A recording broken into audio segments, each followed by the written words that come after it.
அனைவருக்கும் அன்பான வணக்கம். இந்த தொகுப்பில் பிப்ரவரி மாதம் எப்படி இருக்கும் அப்படின்னு பார்க்கலாம். பிப்ரவரி மாதம் 1ஆம் தேதி முதல் 29ஆம் தேதி வரைக்கும் இருக்குது. தமிழுக்கு தை மாதம் 18ஆம் தேதி முதல் மாசி மாதம் 17ஆம் தேதி வரைக்கும் இருக்குது. பிப்ரவரி மாதம் வியாழக்கிழமை சஷ்டி என்று தொடங்குது. இந்த பிப்ரவரி மாதம் இந்த மாதத்துல சூரியன் மகர ராசிலையும் கும்பராசிலையும் சஞ்சரிக்கிறாரு. அதே மாதிரி செவ்வாய் பயிற்சி, புதன் பயிற்சி, சுக்கிரன் பயிற்சி அப்படின்னு 3 கிரகங்களோட பயிற்சியும் இந்த மாதத்துல இருக்குது. இந்த மாதத்துல வசந்த பஞ்சமி, ரத சப்தமி, பீஷ்மாஷ்டமி, மாசி மகம் அப்படின்னு பல முக்கியமான விசேஷ தினங்கள் அதிகமாக இருக்கக்கூடிய மாதம். முக்கிய கிரக பயிற்சி அப்படின்னு பார்த்தோம்னா மகர ராசியில் இருக்கக்கூடிய சூரியன் பிப்ரவரி 13ஆம் தேதி கும்பராசிக்கு போறாரு. மகர ராசியில் இருக்கக்கூடிய புதன் கும்பராசிக்கு போறாரு. தனுசு ராசியில் இருக்கக்கூடிய சுக்கிரன் மகர ராசிக்கு போறாரு. செவ்வாய் தனுசு ராசியில இருக்கிறாரு. பிப்ரவரி 4ஆம் தேதி மகர ராசிக்கு போறாரு. புதன் மகர ராசியில 13ஆம் தேதி வரைக்கும் இருக்கிறாரு. அதன் பிறகு கும்பராசிக்கு போறாரு. குரு மேஷத்திலையும், சனி கும்பத்திலையும், ராகு மீனத்திலையும், கேது கன்னியிலையும் இருக்கிறாங்க. இப்படிப்பட்ட நிலையில தான் இந்த பிப்ரவரி மாதம் தொடங்குது. 12 ராசிக்காரர்களுக்கும் எப்படிப்பட்ட பலன்கள்லாம் கிடைக்கும் அப்படின்னு விரிவா பார்க்கலாம். அன்பான சிம்ம ராசிக்காரர்களே, தன்னை சார்ந்தவர்களும் முன்னேற வேண்டும் அப்படின்னு நினைக்கக்கூடியவர்கள் தான் நீங்க. உங்களுக்கு இந்த 2024ஆம் வருடத்தின் 2வது மாதமான பிப்ரவரி மாதம் எப்படி இருக்கும், என்னென்ன பலன்கள்லாம் கிடைக்கும் அப்படின்னு பார்க்கலாம். நீண்ட நாளா நீங்க நினைச்சுக்கிட்டு இருந்த காரியம், மனதில் நிறைவேறாமல் இருந்த காரியம் இந்த மாதத்தில் நடக்க போகுது. அந்த முயற்சி இந்த மாதத்தில் நீங்கள் தொடங்குனீங்க அப்படின்னா அந்த முயற்சியில் நல்ல வெற்றி அப்படிங்கிறது கிடைக்கும். புனித யாத்திரை, புனித தலங்களுக்கெல்லாம் இந்த மாதத்தில் நீங்கள் சென்று வரக்கூடிய மாதமாக இருக்கும். குடும்பத்தோடு பயணம் செய்வது உங்களுக்கு மகிழ்ச்சியை கொடுக்கும். இந்த மாதத்தில் 10ஆம் வீட்டுக்கு அதிபதியான சுக்கிரன் செவ்வாயோடு 8ஆம் வீட்டில் மாத தொடக்கத்திலேயே இருக்கிறாரு. அதனால் தொழிலில் நல்ல வாய்ப்புகள் அப்படிங்கிறது கிடைக்கும். எதையும் வெல்லக்கூடிய ஆற்றல் அப்படிங்கிறது இந்த மாதத்தில் கிடைக்கும் உங்களுக்கு. செவ்வாய் நீங்கள் ஒரு வேலைக்கு முயற்சி செஞ்சீங்க அப்படின்னா அந்த வேலை நல்லபடியாக முடியும். 7ஆம் வீட்டின் அதிபதியான சனி பகவான் 7ஆம் வீட்டிலேயே இருக்கிறாரு. அதனால் தொழிலில் இந்த மாதம் நல்ல முன்னேற்றம் இருக்கும். தொழிலில் நல்ல வாய்ப்புகள் அப்படிங்கிறது கிடைக்கும். இதுவரைக்கும் சீரான நிலையில இருந்துட்டு வந்த தொழில் இனிமேல் படிப்படியான முன்னேற்றம் அப்படிங்கிறது உண்டு. வியாபாரம், தொழில் தொடர்பாலாம் பயணங்கள்லாம் மேற்கொள்ளுவீங்க.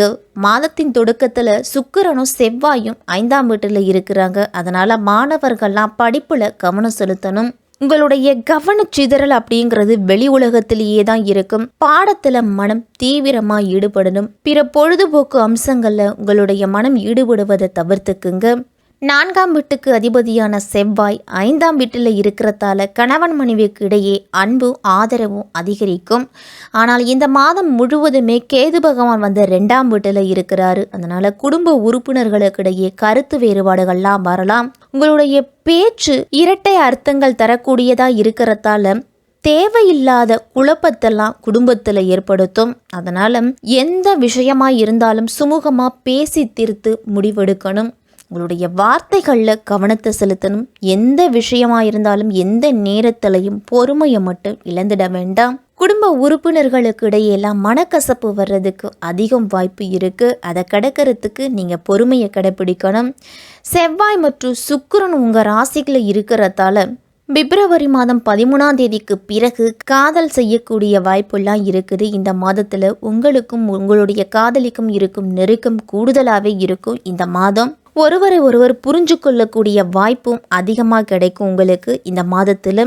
இந்த மாதம் திருமண வாழ்க்கையில் இருக்கிறவங்களுக்கெல்லாம் 7ஆம் வீட்டின் அதிபதியான சனி பகவான் 7ஆம் வீட்டிலே இருக்கிறாரு. அதனால மனைவி சார்ந்த சொந்தங்கள் இடத்துல சுபகாரிய பேச்சுவார்த்தைக்கெல்லாம் முடிவாகும். அதனால செலவுகள் அப்படிங்கிறது இருக்கும். சிம்மராசிக்காரர்களுக்கெல்லாம் பிப்ரவரி மாதம் 13ஆம் தேதி 7ஆம் வீட்டில் சனியோடு சூரியன் இருக்கிறதால தேவையில்லாத வாக்குவாதங்கள், சச்சரவுகள்லாம் வரலாம். இல்லை குடும்பத்தில் அதை தவிர்த்துக்கிறதுக்கு குடும்பத்தில் இருக்கிறவர்களோட பெரியவர்களோட ஆலோசனைப்படி கேட்டு நடக்கிறது நல்லது.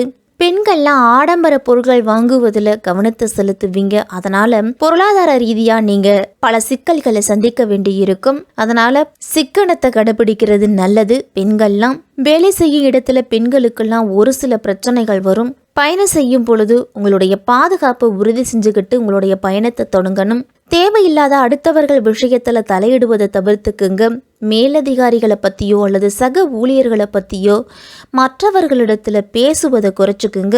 2ஆம் வீட்டில் கேது இருக்கிறதால பொருளாதார ரீதியாக உங்களுக்கு முன்னேற்றம் இருக்காது. 8ஆம் வீட்டில் ராகு இருக்கிறதால நிதி இழப்புகளாக ஏற்படுறதுக்கு வாய்ப்பு இருக்கு. எந்த ஒரு விஷயமா இருந்தாலும் பெரிய முதலீடு செய்யும் பொழுது ஒரு முறைக்கு பல முறை யோசித்து செய்கிறது நல்லது. சிம்மராசிக்காரர்கள் எல்லாரும் அசையா சொத்துக்கள் வெளியில பொருளாதார ரீதியா நீங்க முன்னேற்றம் அடையலாம். எந்த வகையான முதலீடும் செய்யும் பொழுது கவனமா செய்யணும். செவ்வாய் மற்றும் சுக்கிரன் 6ஆம் வீட்டுல இருக்கிறதால உடல் ஆரோக்கியம் அப்படிங்கிறது ஒரு சில நேரத்துல கவலையை கொடுக்கும். 8ஆம் வீட்டுல ராகு இருக்கிறதால பழைய சில பிரச்சனைகள்லாம் மீண்டும் தலை தூக்கலாம். உடனடியா புரிஞ்சுக்கிட்டு அதிலிருந்து விடுபடுறதுக்கு உங்களால முடிஞ்சதை செய்யுங்க. ஆன்மீக தெய்வ காரியங்கள் எல்லாம் ஈடுபாடு அதிகரிக்கும். தொழில் வியாபாரத்திலலாம் நீங்கள் எதிர்பார்த்த லாபம் அப்படிங்கிறது கிடைக்கும். உங்களுக்கு வரக்கூடிய மறைமுக எதிர்ப்புகள்லாம் இந்த மாதத்திலிருந்து மறைய தொடங்கும். பயணங்களால் அலைச்சல் இருந்தாலும் அனுகூலமான பலன்களும் உங்களுக்கு உண்டு. உத்தியோகத்தில் இருக்கிறவங்களுக்கெல்லாம் எதிர்பார்த்திருந்த பதவி உயர்வு ஊதிய உயர்வுலாம் கிடைக்கும். உடன் இருப்பவர்களோட ஆதரவு உங்களுக்கு மகிழ்ச்சியை கொடுக்கும். மின்சாரம் தொடர்பான வேலையில் இருக்கிறவங்கெல்லாம் கூடுதல் கவனத்தோடு இருக்கணும். அதே மாதிரி போலீஸ்காரங்க மிலிட்ரிக்காரங்களாம் இருந்தாங்கன்னா அவர்களெல்லாம் முடிஞ்ச வரைக்கும் பகைத்து கொள்ள வேண்டாம். இல்லத்தில் மின்சாரம் தொடர்பான பிரச்சனைகள் அப்படிங்கிறது அதிகமாக இருக்கும். அதனால உங்களுக்கு செலவுகள் கூட வரலாம். எதிர்பாராத வகையில் எல்லாம் கடனை திருப்பி செலுத்துவீங்க. அதுவே ஒரு வெற்றிகரமான அமைப்பு அப்படின்னு தான் சொல்லணும். இந்த மாதத்துல உங்களுடைய எதிர்கால நலன் கருதி முதலீடுகளை மேற்கொள்ளும் பொழுது கவனத்தோடு இருக்கணும். சக பங்குதாரர்களிடம் எந்த ஒரு விஷயமா இருந்தாலும் அதை பேசி தீர்த்து முடிவெடுக்கிறது தான் நல்லது. தொழிலில் பிப்ரவரி மாதம் 13ஆம் தேதிக்கு பிறகு எதிர்பாராத செலவுகள்லாம் வரும். நீங்கள் திட்டமிட்ட காரியங்கள் கூட தாமதமாகலாம். உங்களுடைய சந்தை நிலவரத்தை அறிஞ்சு உற்பத்தி தொழிலை செய்துக்கிறது நல்லது. ஆரோக்கியத்திலும் சற்று கவனத்தை செலுத்தணும். சிம்மராசிக்காரர்கள்லாம் இந்த மாதத்தில் அஜீரணம், மலசிக்கல், மன அழுத்தம் இதனாலேயே ஒரு சில பிரச்சனைகள்லாம் வரும். உணவு பழக்க வழக்கத்தையும் நீங்கள் மாற்றிக்கிறது நல்லது. யோகா, தியானம் இதையெல்லாம் முறையாக செய்துட்டு வாங்க. ஒரு சிறு பிரச்சனை அப்படின்னாலும் உடனே மருத்துவரை அணுகி மருத்துவ ஆலோசனை எடுத்துக்குங்க. இரத்த அழுத்த அளவுகள்லாம் இந்த மாதத்தில் உங்களுக்கு ஏற்ற இறக்கமாக தான் இருக்கும். அதனால் உங்களுக்கு மருத்துவ செலவு அப்படிங்கிறது தவிர்க்க முடியாததாக இருக்கும்.